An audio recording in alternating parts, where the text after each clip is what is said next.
जय जय सीताराम। प्रिय दर्शकों, मेरे YouTube चैनल भक्ति साधना में आपका हार्दिक स्वागत अभिनंदन। प्रिय दर्शकों, श्रीमद् भगवद गीता के 7वें अध्याय के पाठ सुनने मात्र से ही पितरों को मोक्ष एवं पितृदोष समाप्त हो जाता है। आइए 7वां अध्याय प्रारंभ करते हैं। अथ 7मोऽध्यायः। श्रीभगवानुवाच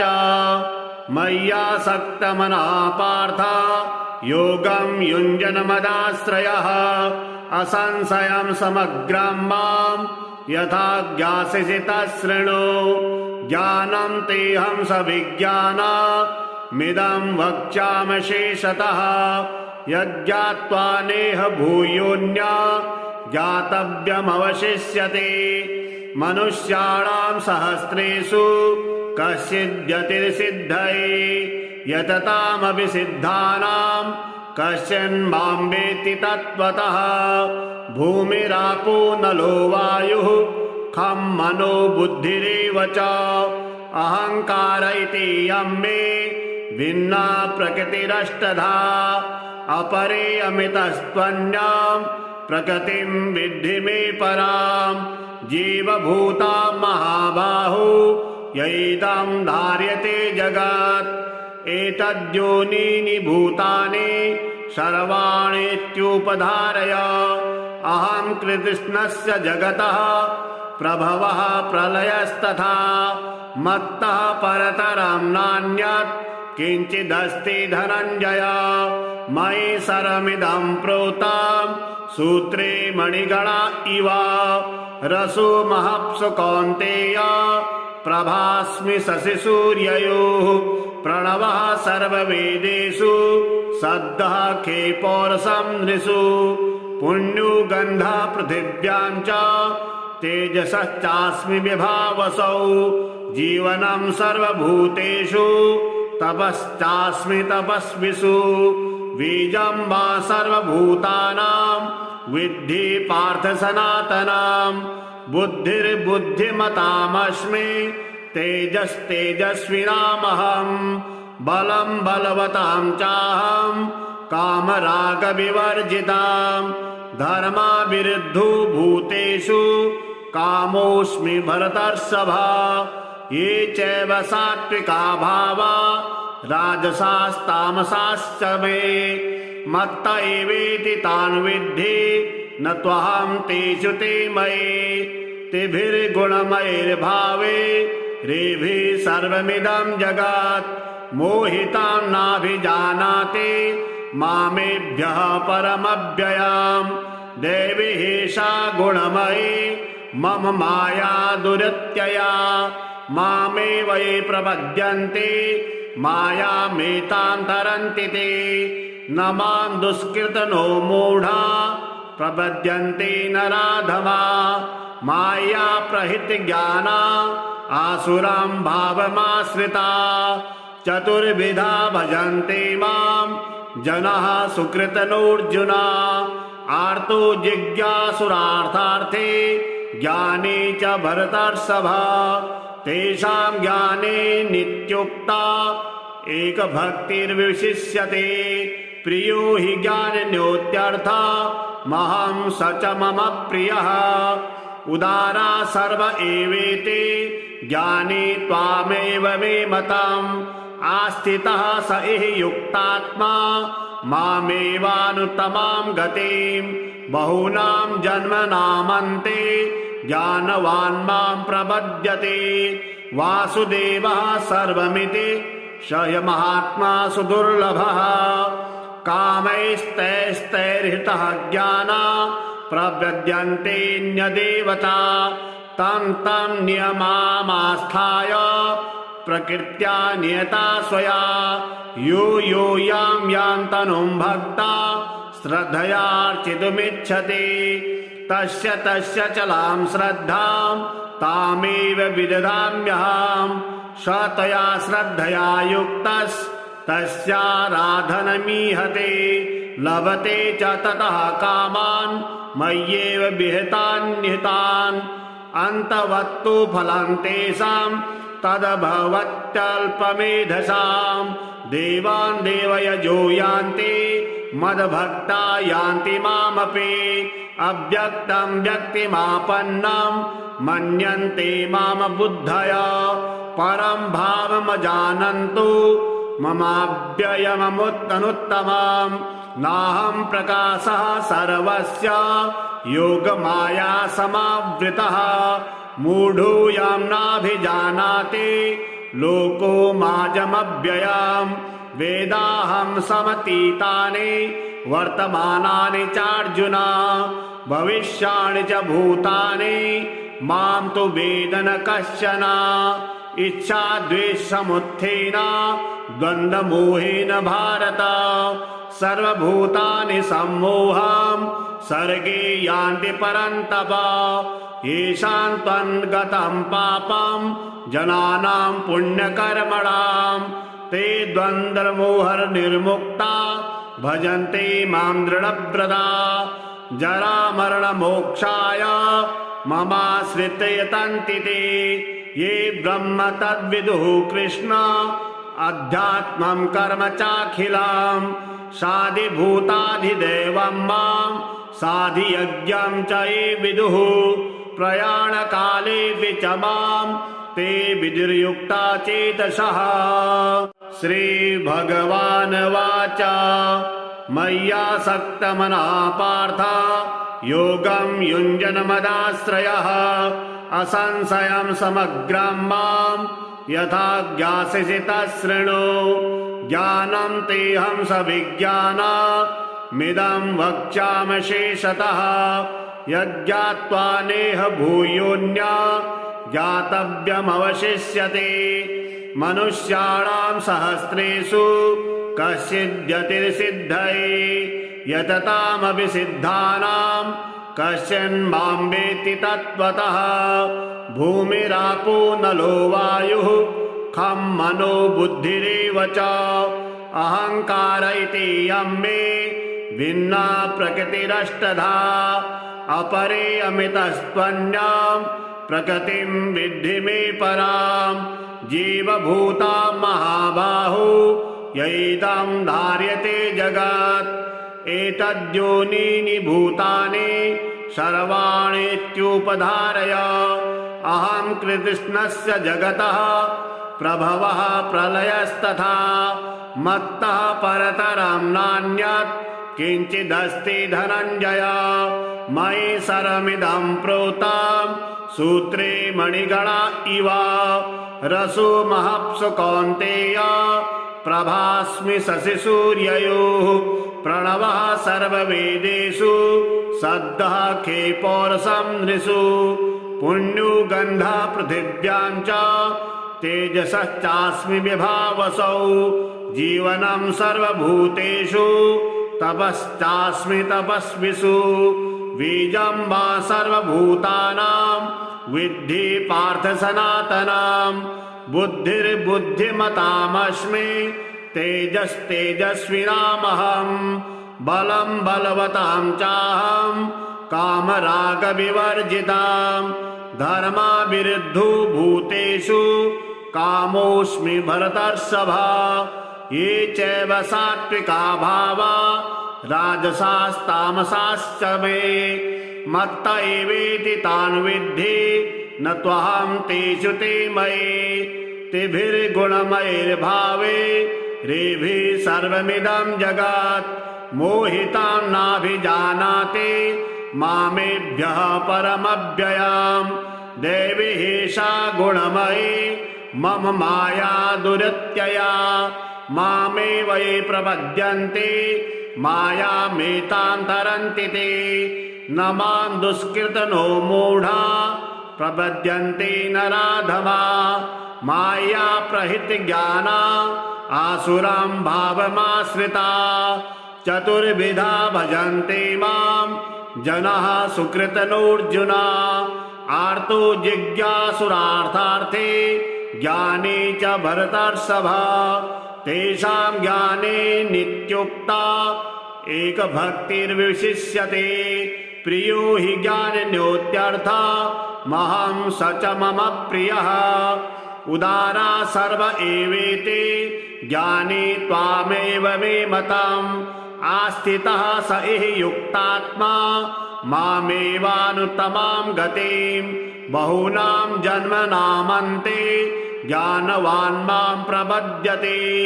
वासुदेवः सर्वमिति स हि महात्मा सुदुर्लभः कामैस्तैस्तैर्हितः ज्ञाना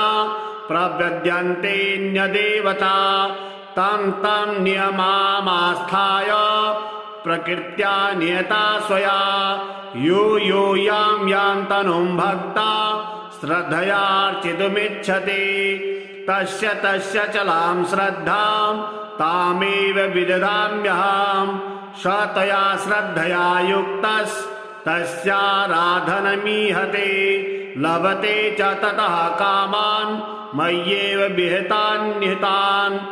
अन्तवत्तु फलं तेषां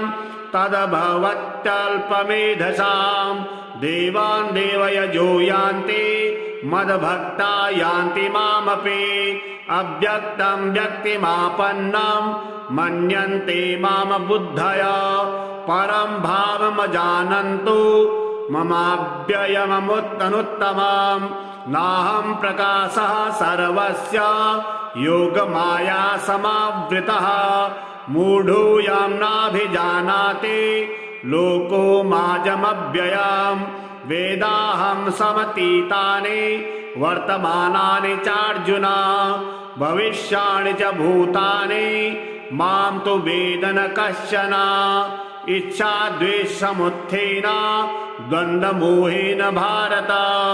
सर्वभूतानि सम्मोहं सर्गे यान्ति परन्तप येषां त्वन्गतं पापं जनानां पुण्यकर्मणां ते द्वन्द्वमोहनिर्मुक्ता भजन्ते मां दृढव्रता जरामरणमोक्षाय ममाश्रित्य यतन्ति ते ये ब्रह्म तद्विदुः कृष्ण अध्यात्मं कर्म चाखिलं साधिभूताधिदेवं मां साधियज्ञं च ये विदुः प्रयाणकाले च मां ते विदुर्युक्ता चेतसः श्रीभगवानुवाच मय्यासक्तमनः पार्थ योगं युञ्जन्मदाश्रयः असंशयं समग्रं मां यथा ज्ञास्यसि तच्छृणु ज्ञानं तेऽहं सविज्ञानमिदं वक्ष्यामि शेषतः यज्ञात्वा नेह भूयोऽन्य ज्ञातव्यमवशिष्यते मनुष्याणां सहस्रेषु कश्चिद्यतिर्सिद्धये यततामपि सिद्धानां कश्चिन्मां वेत्ति तत्त्वतः भूमिरापो नलो वायुः खं मनो बुद्धिरेव च अहङ्कार इति यं मे भिन्ना प्रकृतिरष्टधा अपरे अमितस्त्वन्यां प्रकृतिं विद्धि मे परां जीवभूतां महाबाहो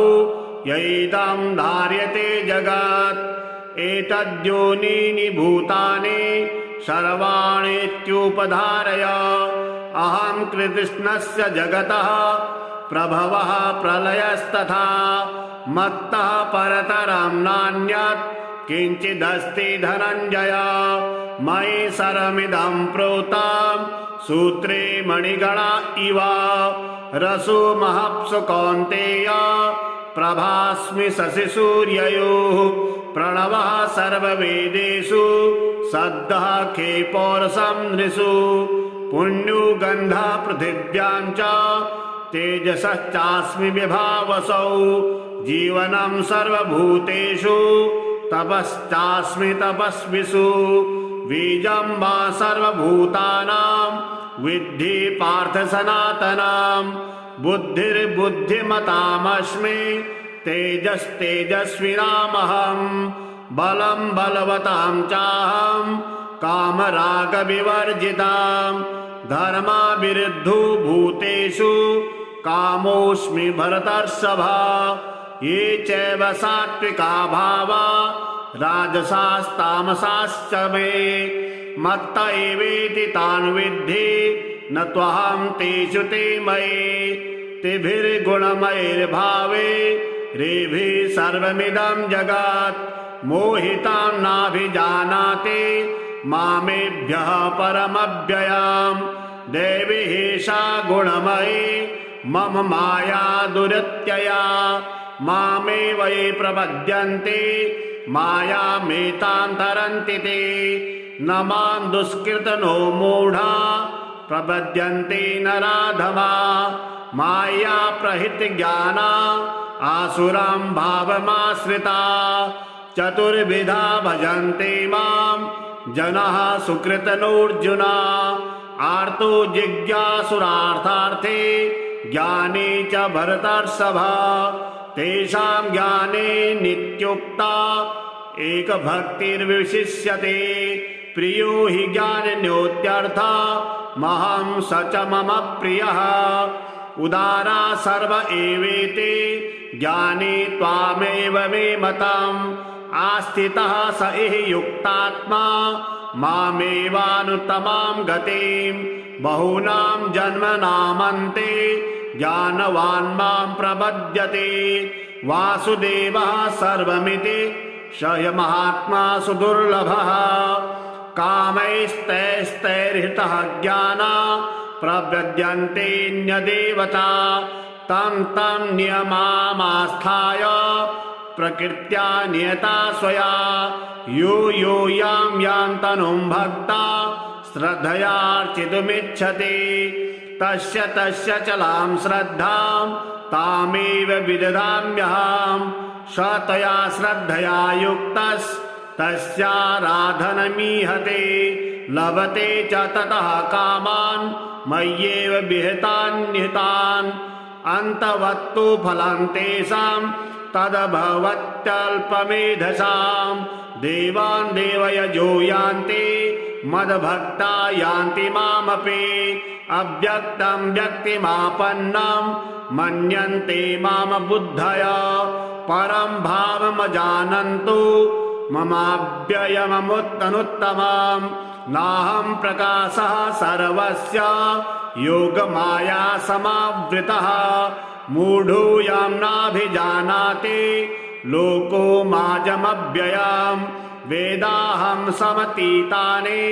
वर्तमानानि चार्जुन भविष्याणि च भूतानि मां तु वेद न कश्चन इच्छा द्वेषसमुत्थेन द्वन्द्वमोहेन भारत सर्वभूतानि सम्मोहं सर्गे यान्ति परन्तप येषां त्वन्गतं पापं जनानां पुण्यकर्मणां ते द्वन्द्वमोहनिर्मुक्ता भजन्ते मां दृढव्रता जरामरणमोक्षाय ममाश्रित्य यतन्ति ते ये ब्रह्म तद्विदुः कृष्ण अध्यात्मं कर्म चाखिलं साधिभूताधिदेवं मां साधियज्ञं च ये विदुः प्रयाणकाले च मां ते विदुर्युक्ता चेतसः श्रीभगवानुवाच मय्यासक्तमनः पार्थ योगं युञ्जन्मदाश्रयः असंशयं समग्रं मां यथा ज्ञास्यसि तच्छृणु ज्ञानं तेऽहं सविज्ञानमिदं वक्ष्यामि शेषतः यज्ञात्वा नेह भूयोऽन्य ज्ञातव्यमवशिष्यते मनुष्याणां सहस्रेषु कश्चिद्यतिर्सिद्धये यततामपि सिद्धानां कश्चिन्मां वेत्ति तत्त्वतः भूमिरापो नलो वायुः खं मनो बुद्धिरेव च अहंकार इति यं मे भिन्ना प्रकृतिरष्टधा अपरे अमितस्त्वन्यां प्रकृतिं विद्धि मे परां जीवभूता महाबाहो यैदं धार्यते जगत् एतद्योनीनि भूतानि सर्वाणीत्युपधारय अहं कृष्णस्य जगतः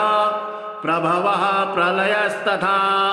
मत्तः परतरं नान्यत् किञ्चिदस्ति धनञ्जय मयि सर्वमिदं प्रोतं सूत्रे मणिगणा इव रसो महत्सु कौन्तेय प्रभास्मि शशिसूर्ययोः प्रणवः सर्ववेदेषु सद्यः खे पौरुषं नृषु पुण्यो गन्धः पृथिव्यां च तेजसश्चास्मि विभावसौ जीवनं सर्वभूतेषु तपश्चास्मि तपस्विषु बीजं वा सर्वभूतानां विद्धि पार्थ सनातनं बुद्धिर्बुद्धिमतामस्मि तेजस्तेजस्विनामहं बलं बलवतां चाहं कामरागविवर्जितां धर्माविरुद्धो भूतेषु कामोऽस्मि भरतर्षभा ये चैव सात्विका भावा राजसास्तामसाश्च मे मत्त एवेति तान् विद्धि न त्वहं तेषु ते मयि तिभिर्गुणमयैर्भावे रेभिः सर्वमिदं जगत् मोहितां नाभिजानाति मामेभ्यः परमव्ययां देवी सा गुणमयी मम माया दुरत्यया मामेव ये प्रपद्यन्ते मायामेतां तरन्ति ते न मां दुष्कृतनो मूढा प्रपद्यन्ते नराधमा माया प्रहितज्ञाना आसुरां भावमाश्रिता चतुर्विधा भजन्ते मां जनाः सुकृतनोऽर्जुन आर्तो जिज्ञासुरार्थार्थे ज्ञाने च भरतर्षभा तेषां ज्ञाने नित्युक्ता एकभक्तिर्विशिष्यते प्रियो हि ज्ञानिनोत्यर्था महं स च मम प्रियः उदारा सर्व एवेते ज्ञानी त्वामेव मे मतम् आस्थितः स इह युक्तात्मा मामेवानुत्तमां गतिं बहूनां जन्मनामन्ते ज्ञानवान् मां प्रपद्यते वासुदेवः सर्वमिति स महात्मा सुदुर्लभः कामैस्तैस्तैर्हृतः ज्ञाना प्रपद्यन्तेऽन्यदेवता तं तं नियमामास्थाय प्रकृत्या नियता स्वया यो यो यां यां तनुं भक्ता श्रद्धयार्चितुमिच्छति तस्य तस्य चलां श्रद्धां तामेव विदधाम्यहं स तया श्रद्धया युक्तस्तस्याराधनमीहते लभते च ततः कामान् मय्येव विहितान् निहितान् अन्तवत्तु फलं तेषां तद्भवत्यल्पमेधसां देवान् देवयजो यान्ति मद्भक्ता यान्ति मामपि अव्यक्तं व्यक्तिमापन्नं मन्यन्ते माम बुद्धया परं भावमजानन्तु ममाव्ययममुत्तनुत्तमं नाहं प्रकाशः सर्वस्य योगमाया समावृतः मूढो यं नाभिजानाति लोको माजमव्ययं वेदाहं समतीतानि वर्तमानानि चार्जुन भविष्याणि च भूतानि मां तु वेद न कश्चन इच्छा द्वेषसमुत्थेन द्वन्द्वमोहेन भारत सर्वभूतानि सम्मोहं सर्गे यान्ति परन्तप येषां त्वन्गतं पापं जनानां पुण्यकर्मणां ते द्वन्द्वमोहनिर्मुक्ता भजन्ते मां दृढव्रता जरामरणमोक्षाय ममाश्रित्य यतन्ति ते ये ब्रह्म तद्विदुः कृष्ण अध्यात्मं कर्म चाखिलं साधिभूताधिदेवं मां साधियज्ञं च ये विदुः प्रयाणकाले च मां ते विदुर्युक्ता चेतसः। श्रीभगवानुवाच मय्यासक्तमनः पार्थ योगं युञ्जनमदाश्रयः असंशयं समग्रं मां यथा ज्ञास्यसि तच्छृणु ज्ञानं तेऽहं सविज्ञानमिदं वक्ष्यामि शेषतः यज्ञात्वा नेह भूयोऽन्य ज्ञातव्यमवशिष्यते मनुष्याणां सहस्रेषु कश्चिद्यतिर्सिद्धये यततामपि सिद्धानां कश्चिन्मां वेत्ति तत्त्वतः भूमिरापो नलो वायुः खं मनो बुद्धिरेव च अहङ्कार इति यं मे भिन्ना प्रकृतिरष्टधा अपरे अमितस्त्वन्यां प्रकृतिं विद्धि मे परां जीवभूता महाबाहो यैदं धार्यते जगत् एतद्योनीनि भूतानि सर्वाणीत्युपधारय अहं कृष्णस्य जगतः प्रभवः प्रलयस्तथा मत्तः परतरं नान्यत् किञ्चिदस्ति धनञ्जय मयि सर्वमिदं प्रोतं सूत्रे मणिगणा इव रसो महत्सु कौन्तेय प्रभास्मि शशिसूर्ययोः प्रणवः सर्ववेदेषु सद्यः खे पौरुषं नृषु पुण्यो गन्धः पृथिव्यां च तेजसश्चास्मि विभावसौ जीवनं सर्वभूतेषु तपश्चास्मि तपस्विषु बीजं वा सर्वभूतानां विद्धि पार्थ सनातनं बुद्धिर्बुद्धिमतामस्मि तेजस्तेजस्विनामहं बलं बलवतां चाहं कामरागविवर्जितां धर्माविरुद्धो भूतेषु कामोऽस्मि भरतर्षभा ये चैव सात्विका भावा राजसास्तामसाश्च मे मत्त एवेति तान् विद्धि न त्वहं तेषु ते मयि तिभिर्गुणमयैर्भावे रेभिः सर्वमिदं जगत् मोहितां नाभिजानाति मामेभ्यः परमव्ययां देवी एषा गुणमयी मम माया दुरत्यया मामेव ये प्रपद्यन्ते मायामेतां तरन्ति ते न मां दुष्कृतनो मूढा प्रपद्यन्ते नराधमा माया प्रहितज्ञाना आसुरां भावमाश्रिता चतुर्विधा भजन्ते मां जनाः सुकृतनोऽर्जुन आर्तो जिज्ञासुरार्थार्थे ज्ञाने च भरतर्षभा तेषां ज्ञाने नित्युक्ता एकभक्तिर्विशिष्यते प्रियो हि ज्ञानिनोत्यर्था महं स च मम प्रियः उदारा सर्व एवेते ज्ञानी त्वामेव मे मतम् आस्थितः स इह युक्तात्मा मामेवानुत्तमां गतिं बहूनां जन्मनामन्ते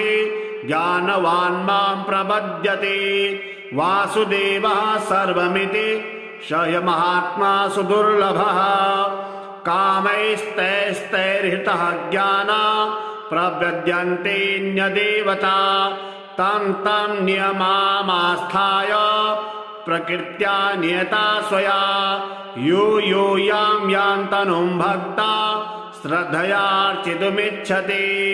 तस्य तस्य चलां श्रद्धां तामेव विदधाम्यहं स तया श्रद्धया युक्तस्तस्याराधनमीहते लभते च ततः कामान् मय्येव विहितान् निहितान् अन्तवत्तु फलं तेषां तद्भवत्यल्पमेधसां देवान् देवयजो यान्ति मद्भक्ता यान्ति मामपि अव्यक्तं व्यक्तिमापन्नं मन्यन्ते माम बुद्धया परं भावमजानन्तु ममाव्ययममुत्तनुत्तमं नाहं प्रकाशः सर्वस्य योगमाया समावृतः मूढोऽयं नाभिजानाति लोको माजमव्ययम् वेदाहं समतीतानि वर्तमानानि चार्जुन भविष्याणि च भूतानि मां तु वेद न कश्चन इच्छा द्वेषसमुत्थेन द्वन्द्वमोहेन भारत सर्वभूतानि सम्मोहं सर्गे यान्ति परन्तप येषां त्वन्गतं पापं जनानां पुण्यकर्मणां ते द्वन्द्वमोहनिर्मुक्ता भजन्ते मां दृढव्रता जरामरणमोक्षाय ममाश्रित्य यतन्ति ते ये ब्रह्म तद्विदुः कृष्ण अध्यात्मं कर्म चाखिलं साधिभूताधिदेवं मां साधियज्ञं च ये विदुः प्रयाणकाले च मां ते विदुर्युक्ता चेतसः। श्रीभगवानुवाच मय्यासक्तमनः पार्थ योगं युञ्जन्मदाश्रयः असंशयं समग्रं मां यथा ज्ञास्यसि तच्छृणु ज्ञानं तेऽहं सविज्ञानमिदं वक्ष्यामि शेषतः यज्ञात्वा नेह भूयोऽन्य ज्ञातव्यमवशिष्यते मनुष्याणां सहस्रेषु कश्चिद्यतिर्सिद्धये यततामपि सिद्धानां कश्चन मां वेत्ति तत्त्वतः भूमिरापो नलो वायुः खं मनो बुद्धिरेव च अहंकार इति यं मे भिन्ना प्रकृतिरष्टधा अपरे अमितस्त्वन्यां प्रकृतिं विद्धि मे परां जीवभूता महाबाहो यैदं धार्यते जगत् एतद्योनीनि भूतानि सर्वाणीत्युपधारय अहं कृष्णस्य जगतः प्रभवः प्रलयस्तथा मत्तः परतरं नान्यत् किञ्चिदस्ति धनञ्जय मयि सर्वमिदं प्रोतं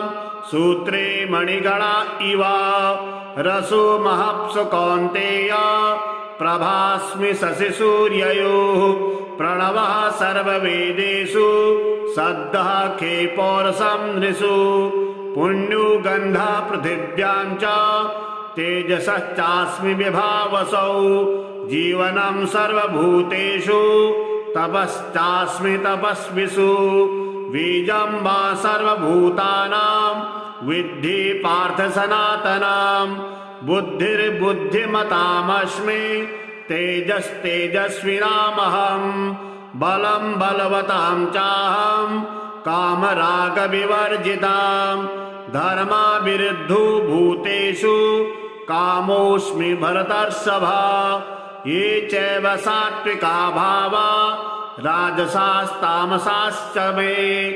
मत्त एवेति तान् विद्धि न त्वहं तेषु ते मयि तिभिर्गुणमयैर्भावे रेभिः सर्वमिदं जगत् मोहितां नाभिजानाति मामेभ्यः परमव्ययां देवी सा गुणमयी मम माया दुरत्यया मामेव ये प्रपद्यन्ते मायामेतां तरन्ति ते न मां दुष्कृतनो मूढा प्रपद्यन्ते नराधमा माया प्रहितज्ञाना आसुरां भावमाश्रिता चतुर्विधा भजन्ते मां जनः सुकृतनोऽर्जुन आर्तो जिज्ञासुरार्थार्थे ज्ञाने च भरतर्षभा तेषां ज्ञाने नित्युक्ता एकभक्तिर्विशिष्यते प्रियो हि ज्ञानिनोत्यर्था महं स च मम प्रियः उदारा सर्व एवेते ज्ञानी त्वामेव मे मतम् आस्थितः स इह युक्तात्मा मामेवानुत्तमां गतिं